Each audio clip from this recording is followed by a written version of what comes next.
sua Bíblia comigo, nós vamos ler a palavra de Deus, Evangelho segundo João. Evangelho segundo João, capítulo 6. Evangelho segundo João, capítulo 6 e verso 22. Nós vamos ler do 22 ao 35 e depois a gente vai ler do 47 ao 58. Enquanto você está encontrando aí João 6, 22, eu dou boas-vindas aos amigos e irmãos que estão não assistindo, mas participando de alguma forma do culto de hoje pela internet, nas redes sociais da Comunidade Atos ou no site www.comunidadeatos.org. Sejam bem-vindos. Também quero dizer que essa igreja dispõe para você pelo menos 3 reuniões semanais para você crescer na graça e no conhecimento do Senhor, que é esse segundo módulo aqui de edificação. Deus espera que você cresça. Por exemplo, na segunda-feira tem um curso sobre o Evangelho na vida. Eu mesmo estou ministrando aqui na igreja todas as segundas-feiras e tem sido muito especial. Ou você pode também estar às quintas-feiras num tempo de oração das 7h30 às 8h, e depois um tempo de ensino bíblico até 9h20, e depois a gente toma um lanche juntos aqui. Tem sido uma reunião muito especial. E você tem também o Casados para Sempre. Pastor Mauro e Ana estão ministrando aos casais. Tem sido um período muito especial, especialmente às sextas-feiras, às vezes na quarta, quando tem uma necessidade, né? E você tem ainda o encontro dos jovens aos sábados. Todos os sábados o Atos Jovens se reúne. Então ajuste a sua agenda e não deixe de se alimentar da palavra de Deus. Todos acharam João 6? Vamos ler João 6, verso 22 até o 35, a primeira parte. Eu vou ler na nova versão transformadora, que varia um pouquinho aí da sua Bíblia NVI ou João Ferreira de Almeida, mas os termos estão bem próximos. O título de todo esse texto da Bíblia é: Jesus é apresentado como o pão da vida. Diz assim a palavra de Deus: no dia seguinte, a multidão que tinha ficado do outro lado do mar viu que os discípulos haviam pegado o único barco dali e que Jesus não fora com eles. Alguns barcos de Tiberíades, o lago, se aproximaram do lugar onde o povo tinha comido os pães depois que o Senhor os abençoou. Quando a multidão viu que nem Jesus e nem os discípulos estavam ali, todos entraram nos barcos e atravessaram para a região de Cafarnaum a fim de procurá-lo. Encontraram-no do outro lado do mar e lhe perguntaram: Rabi, que significa mestre, quando o Senhor chegou aqui? E Jesus respondeu: eu lhes digo a verdade, vocês querem estar comigo, não porque entenderam os sinais, mas porque lhes dei alimento.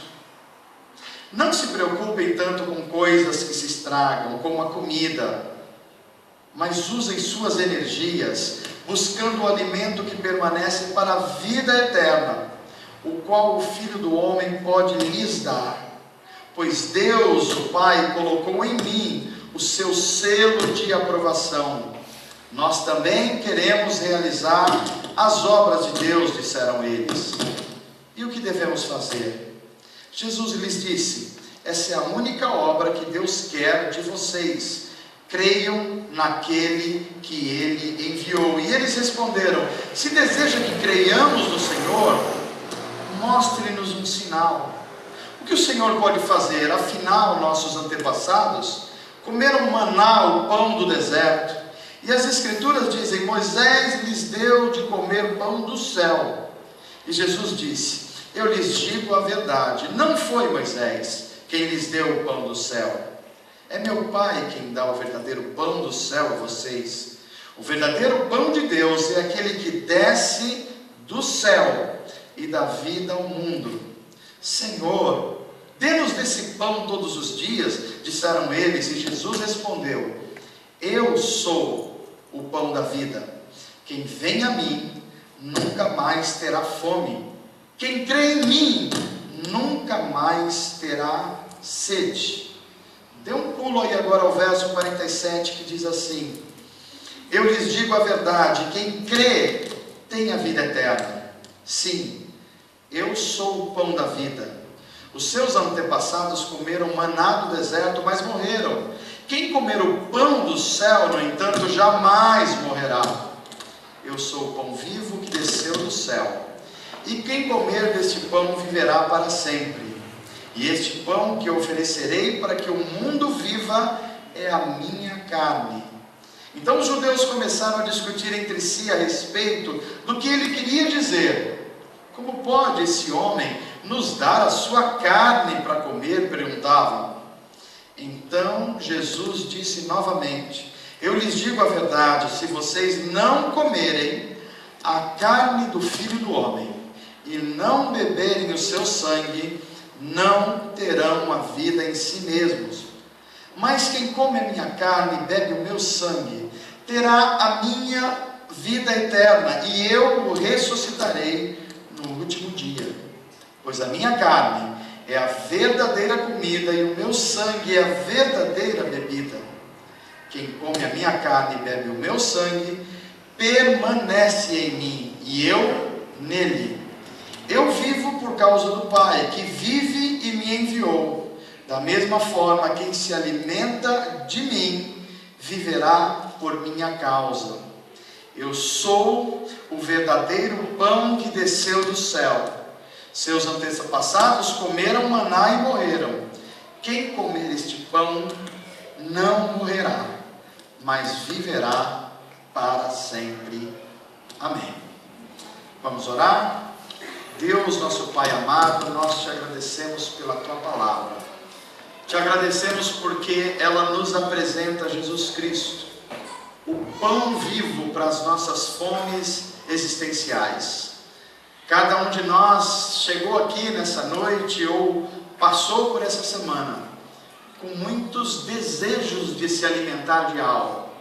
Alimentos para o coração, para a mente, alimentos para o mundo físico natural. E no meio dessas buscas, nem sempre a gente tem o melhor alimento, e nenhum deles é eterno. Mas nós te pedimos, como os discípulos o fizeram há 2000 anos atrás, dá-nos desse pão da vida, esse pão que sacia a nossa sede de ser gente. Nós te pedimos assim, em nome de Jesus e no poder do Espírito Santo. Amém.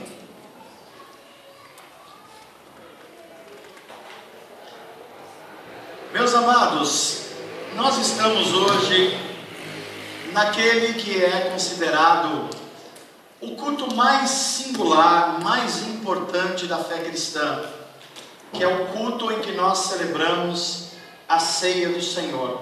Aliás, eu já pediria para os pastores, podem tirar, por favor, ali a toalha, que eu queria que a gente tivesse uma visão clara da ceia do Senhor.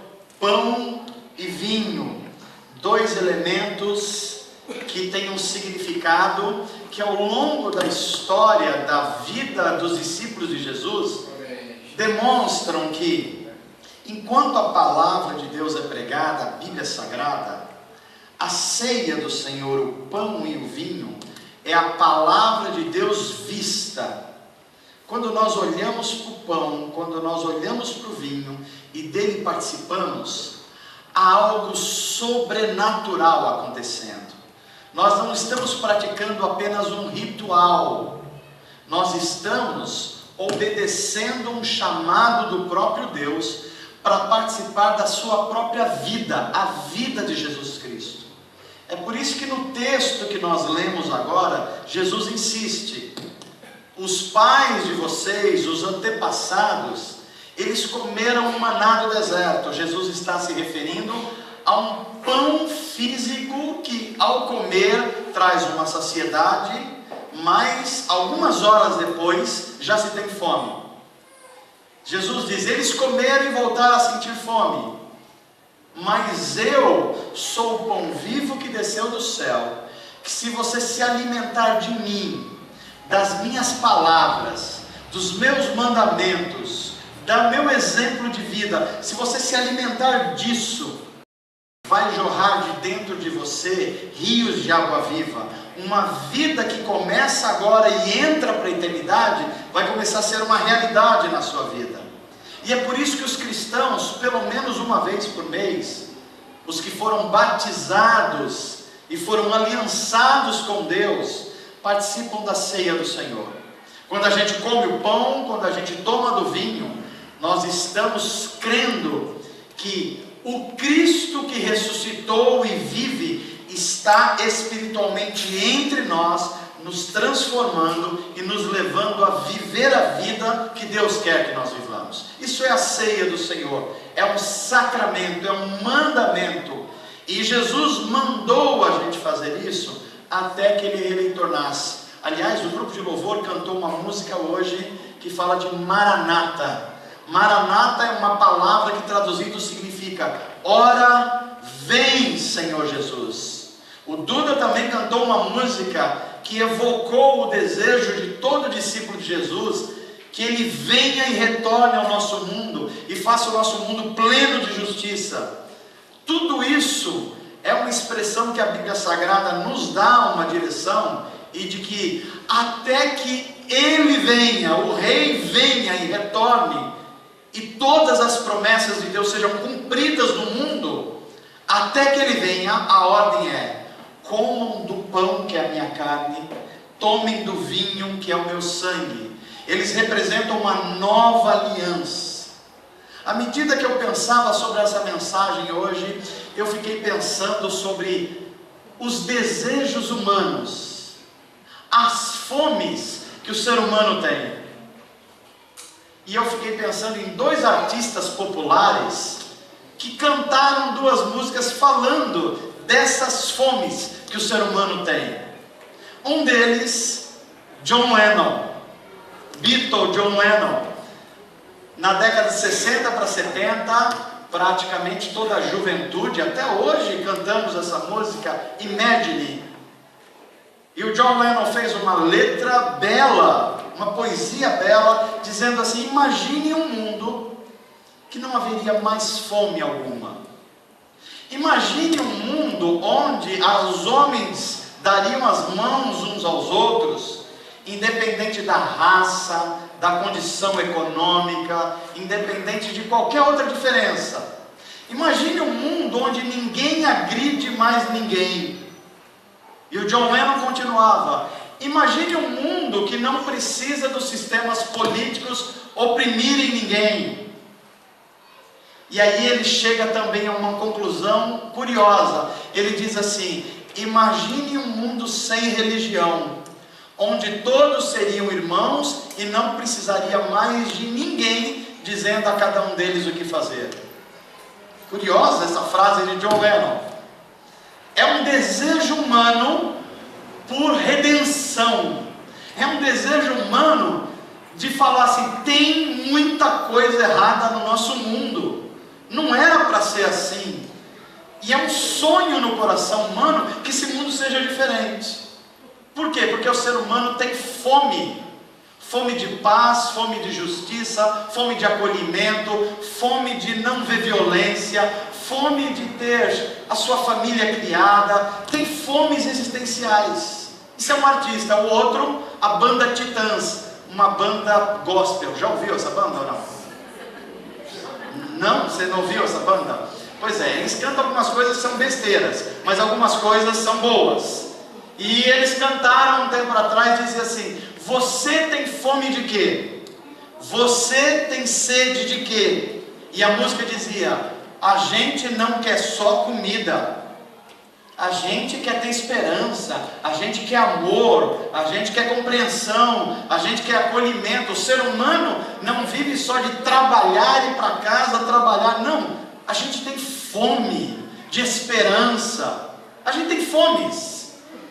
E esses dois artistas cantaram e buscaram na poesia, na música, na arte, na cultura, expressar o desejo humano de que há coisas que nós precisamos e não temos, e é isso que deixa a gente num mundo que a gente fica assim puxando o ar. Até quando essas coisas vão acontecer?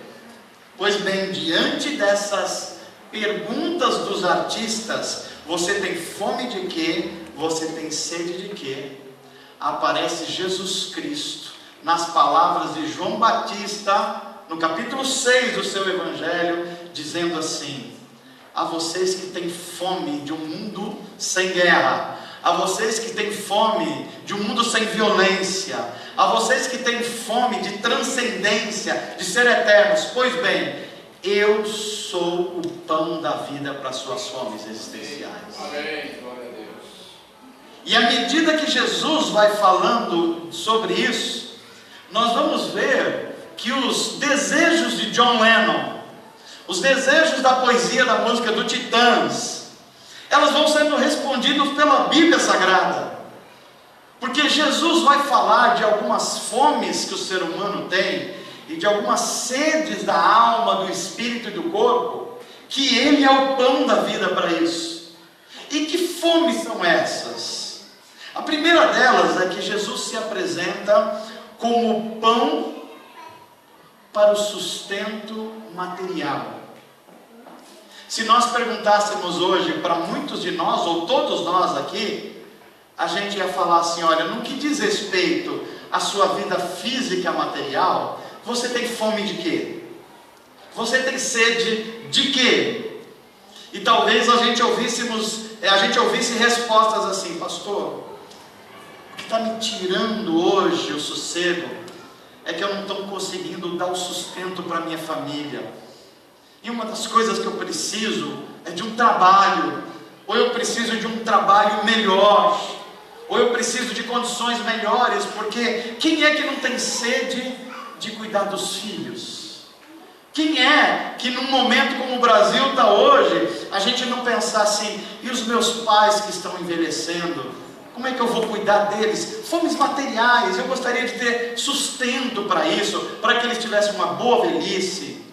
Quem não está pensando nos seus filhos agora e dizendo assim: olha, eu não tenho a mínima condição, mas eu gostaria muito que os meus filhos pudessem estudar, pudessem participar de uma faculdade, pudessem se encaminhar profissionalmente.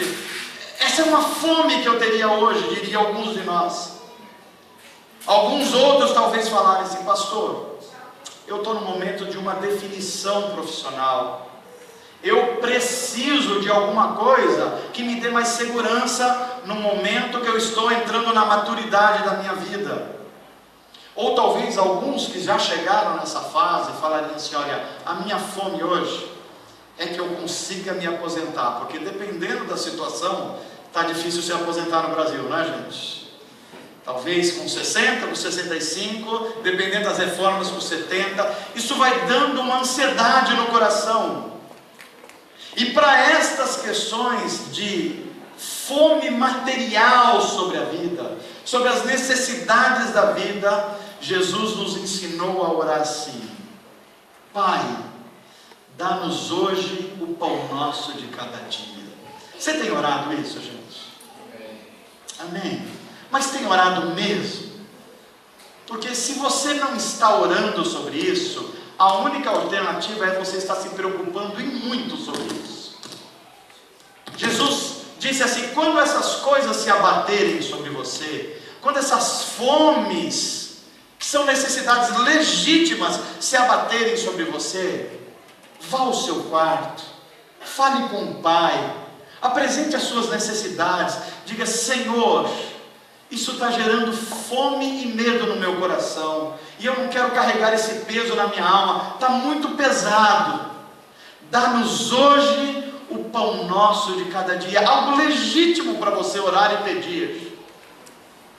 Mas talvez você esteja perguntando assim: pastor, se isso é legítimo, então por que a gente vê no Evangelho o próprio Jesus dando ênfase as coisas mais eternas, mais espirituais do que essas coisas materiais?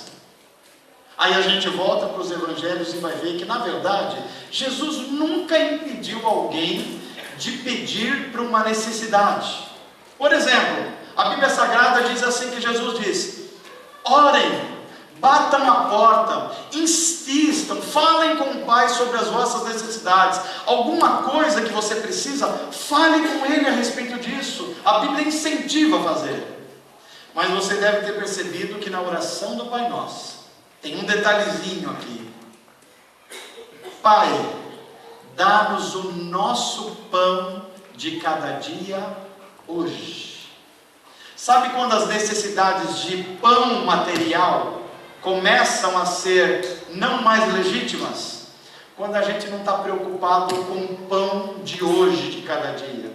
A gente começa a se preocupar demais com o pão de amanhã, com o pão da semana que vem, com o pão do semestre que vem, e com o pão da década que vem. Isso vai tomando o nosso coração de ansiedade, e Jesus vai falar: não, você precisa aprender a andar comigo, a caminhar comigo, e orar todos os dias: Senhor, me dá o pão de cada dia. Eu tenho necessidades e sei que o Senhor pode suprir as minhas necessidades. Amém? Você pode levantar sua mão comigo e dizer: Senhor Jesus, há tantas coisas que eu preciso. Cuidar da minha família, de mim mesmo, dos meus filhos e pais, das pessoas que eu amo. São tantas coisas. Me dá hoje o que eu preciso hoje, porque amanhã o Senhor me dará o que eu preciso amanhã, e faz descansar o meu coração. Amém, gente?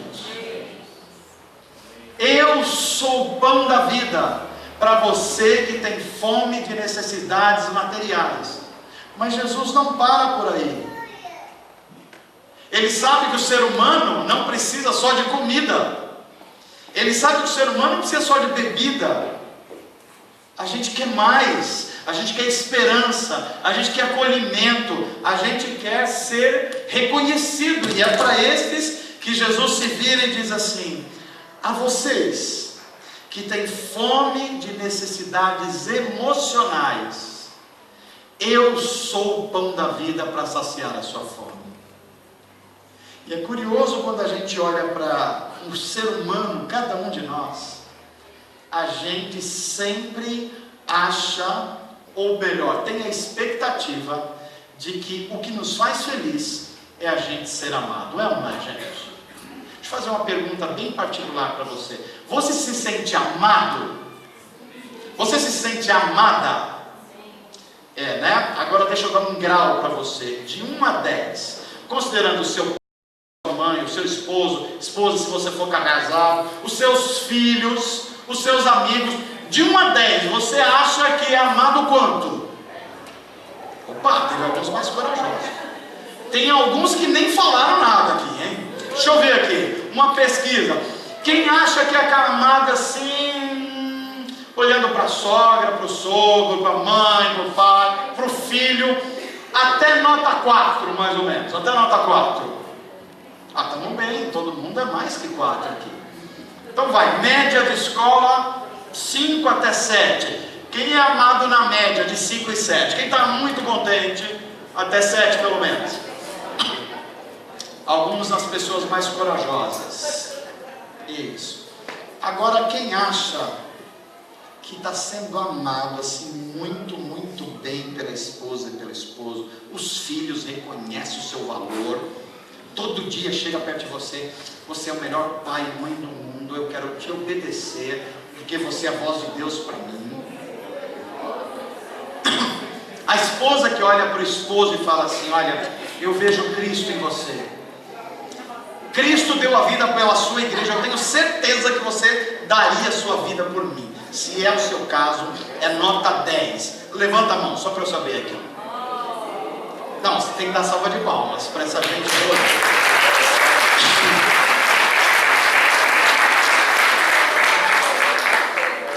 Que bom que nós temos algumas pessoas que estão assim muito bem supridas emocionalmente. Mas deixa eu dizer, via de regra, todo mundo acha que não é amado o suficiente. É ou não é, gente? Por mais que você goste bem do seu esposo, da sua esposa, você pode falar assim: ó, podia ter ido um pouquinho mais. Por exemplo, podia ter me presenteado mais, a esposa, não é verdade, esposas?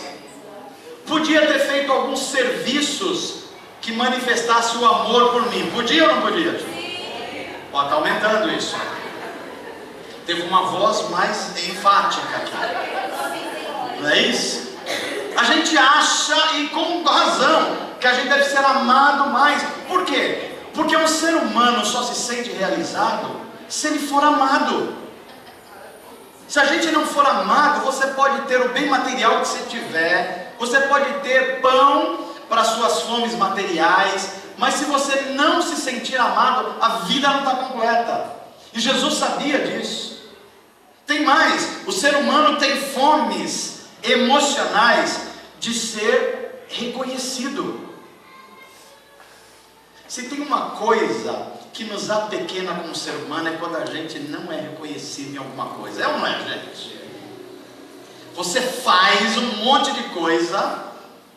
Por exemplo, as mulheres convivem com um dilema que eu sou assim solidário a vocês.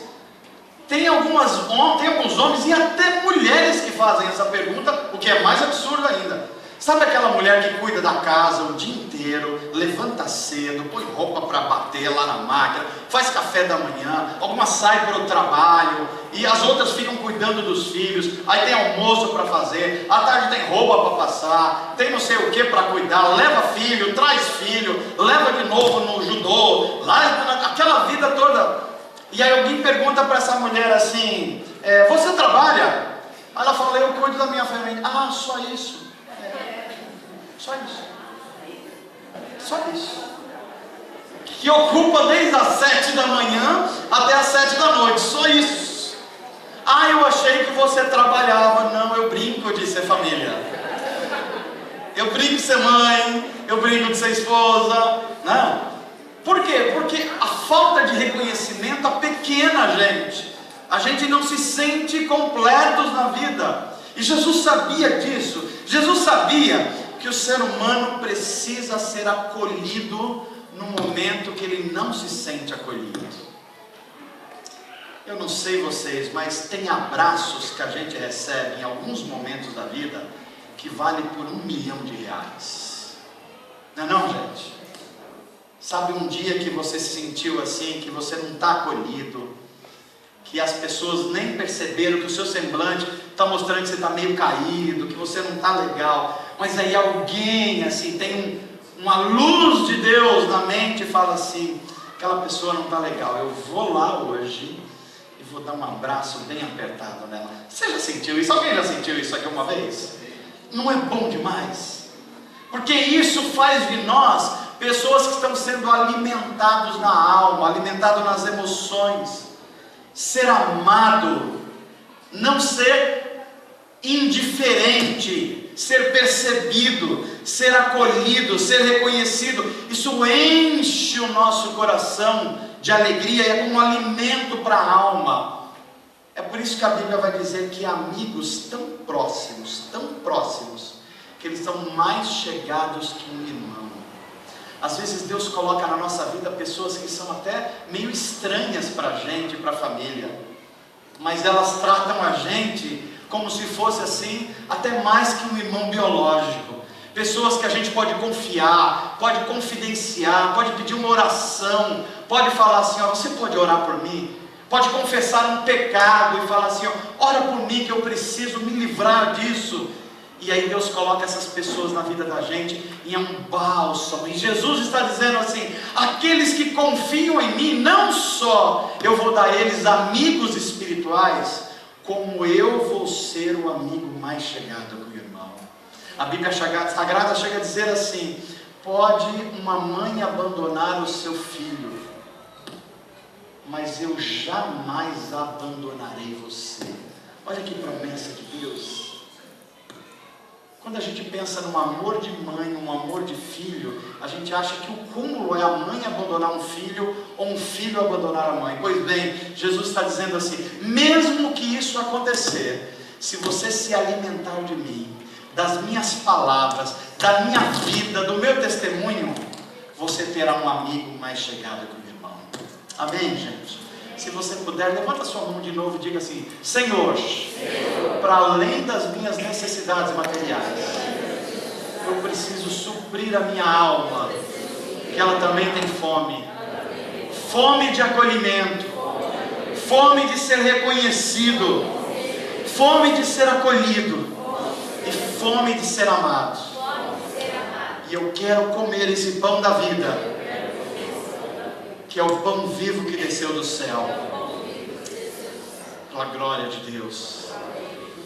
Jesus continua o seu ensino dizendo que para além das necessidades materiais e emocionais, o ser humano, ele tem necessidades e fomes espirituais. Preste atenção nisso.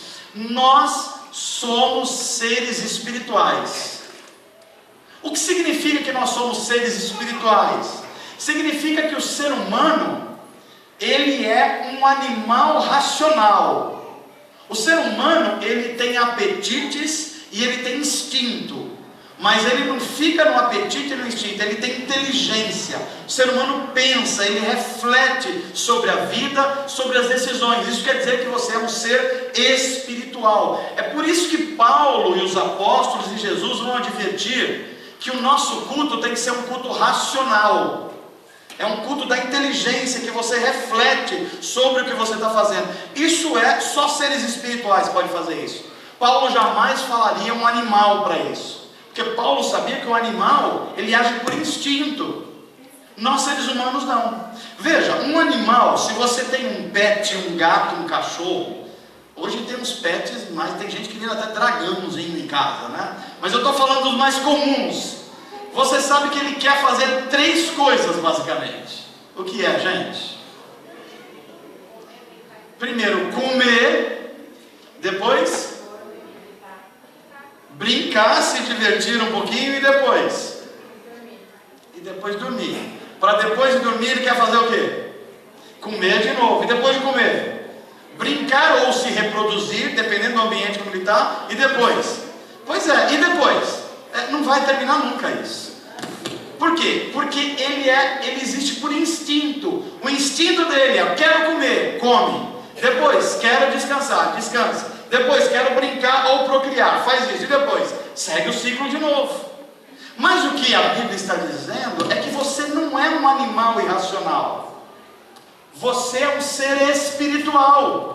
E o que significa ser um ser espiritual? Que você pode deliberar sobre a sua vida. Você pode tomar essa decisão ou esta decisão. Você pode fazer escolhas por essa situação ou essa situação. O que faz de você também um ser espiritual é que Deus deu a você um senso de justiça. Deus deu a todos nós, todo ser humano, seja cristão ou não, ele tem um senso de justiça. Quer ver coisa que nos tira do sério? É quando a gente está diante de uma injustiça. É ou não é, gente? Principalmente se a injustiça for contra a gente. Aí a gente fica 2 vezes mais bravo, né? Mas seja qualquer coisa, se você estiver passando na rua e ver assim um motorista apressado e tem uma senhorinha de 80 anos tentando passar e o motorista não para, você olha, que senso é esse que toma você? Injustiça. Você fala: isso é injusto. Esse sujeito ainda vai ser velho um dia, vai ter essa idade, vai ter dificuldade com os movimentos. Isso é injusto fazer. Somos seres espirituais. Agora você não vai ver um gatinho refletindo sobre a vida ali na Avenida dos Remédios, falando assim: coitada daquela senhorinha. Não, o gato não consegue fazer isso. Ele vive por instinto. Nós somos seres espirituais. Temos senso de justiça. Mas conforme Jesus nós temos mais. Como seres espirituais, nós temos senso de bondade. Nós achamos que a coisa boa é melhor que a coisa ruim. E a gente vive tentando fazer que a vida nossa tenha mais coisas boas do que ruim. E a gente tem um senso de bondade dentro de nós. Mesmo os mais atrapalhados de nós, e todos nós somos atrapalhados em algum nível, a gente se sente bem quando faz o bem. Por exemplo, principalmente as mulheres, agora cada vez mais homens têm habilidades culinárias. Quando você faz uma boa comida, e depois que todo mundo almoça e fala assim: puxa vida, que comida é essa? Como é que se sente você? É o senso de que você fez uma coisa boa, e essa coisa boa faz bem para todo mundo. E você fala assim, ou aquelas mulheres que fazem um bolo delicioso, que convidam o pastor para comer. Está em falta um pouco essas irmãs, assim, mas eu estou orando para que esses corações sejam transformados, né? Mas aquele bolo que o pastor come e fala assim, isso é uma experiência quase transcendental, esse bolo de limão, aspas, não sei do que. Pois é, isso é o prazer de fazer bondade. Ou senão, quando uma pessoa está com uma dificuldade para pagar uma conta, ou para instruir um filho, chega um irmão sábio e fala assim, olha, por que você não faz isso? Aí a pessoa faz, dá tudo certo, e você fica com aquela sensação assim, puxa, eu fiz uma coisa boa. Pois é, Deus plantou isso no seu coração. Fazer o bem faz bem. Nós temos um senso de bondade, que o bem é melhor do que o mal. Isso é ser espiritual. Mas além da gente ter senso de justiça e senso de bondade, a Bíblia também ensina a gente que nós temos senso de beleza. Nós apreciamos o belo, e isso é ser espiritual. Por exemplo, se você pegar o seu cachorrinho, o seu gatinho, ele não está muito preocupado se você é bonito ou feio. Ele está preocupado se você dá comida para ele. Ele está preocupado se você, sei lá, brinca com ele. O senso dele de estética, por exemplo, se ele pegar um desenho do Regis Nunes, todos conhecem o artista aqui da nossa igreja, o Regis Nunes? Por exemplo, ele está com uma agenda cada vez mais pesada. Esses dias estava no Rio de Janeiro fazendo uma obra de arte lá na região sul, cada vez mais convidados. Pois é, mas um gato do Regis não vai chegar e falar assim, poxa Regis, eu estou tão feliz de ser o seu gato, porque eu achei o seu desenho tão maravilhoso. Não vai. Ele pode chegar perto, querer um carinho, mas isso ele não faz, porque só quem faz é ser humano. Ser humano tem senso estético. Você vê uma música, o João me mandou uma música belíssima essa semana, e você fala assim, essa música enche o coração da gente de alegria. Você ouve a orquestra e você sabe que é bonito. Você pode não entender bolhufas do violino aqui, se é lá, se é mi, se é ré, se é sustenido, se é para trás, mas você ouve e fala assim, isso é belo. Por quê? Porque você é um ser espiritual. Deus plantou isso dentro de você, senso de beleza. Nós temos fome disso. E por que é que a gente tem fome disso? Porque nós fomos criados para um mundo de beleza. Percebe que faz todo sentido você pensar na nova criação de Deus? Porque veja, você sonha num mundo de justiça. Esse mundo que você vive tem justiça completa? Tem, gente? Vocês estão contentes com a justiça do mundo, do Brasil? Pois é, mas você sonha com esse mundo. E quem plantou esse sonho dentro de você? O próprio Deus. Por quê? Porque Ele vai recriar o nosso mundo para ser assim. Bondade. Você acha que o mundo está legal de bondade? Não está. E por que nós sabemos que não está? Porque Deus nos deu um senso de bondade, e a gente fica incomodado que o mundo não funciona assim. E se Deus plantou isso, o C.S. Lewis, que é um autor cristão, vai dizer assim, olha, se você não vê justiça no mundo e você fica impressionado com isso, se você não vê bondade e beleza, a única resposta para isso é que você foi criado para um outro mundo, e não para esse mundo. E nós vamos concordar com o C.S. Lewis, é verdade, porque nós estamos esperando um mundo que seja pleno de justiça, um mundo pleno de bondade e um mundo pleno de beleza. Essas são as fomes espirituais do ser humano, e é por isso que a adoração a Deus, como nós estamos fazendo aqui comunitariamente, e Jesus ensinou para a mulher lá do lado do tanque em Samaria, os verdadeiros adoradores que são espirituais adorarão o Pai em... Veja que o gato não pode fazer isso, gente. Ele já foi criado com instinto para adorar o Criador, mas ele não pode fazer o que os homens fazem. O gato não tem senso de beleza, de bondade, não tem senso de justiça, ele não tem. Isso é para seres humanos, a imagem de Deus.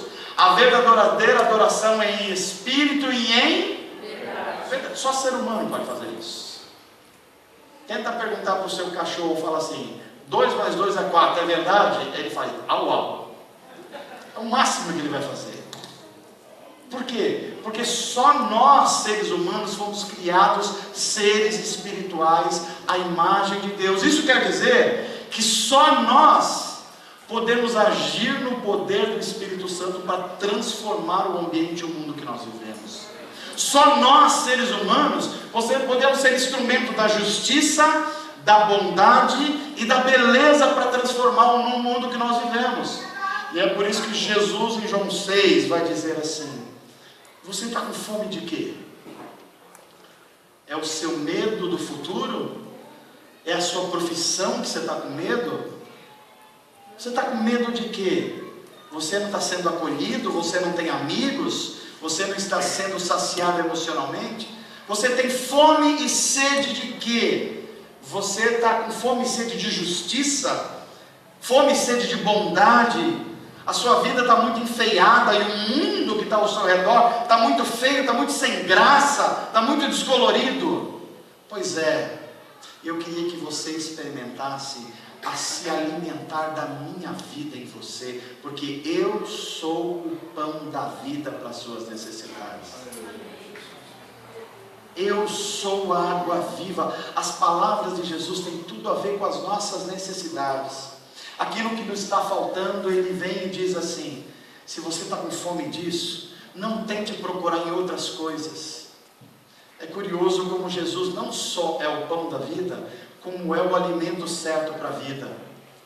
Há coisas que a gente tenta se alimentar, mas fazem mal. A gente está comendo, mas está comendo mal. Aliás, eu diria que grande parte de nós tem esse probleminha, né, gente?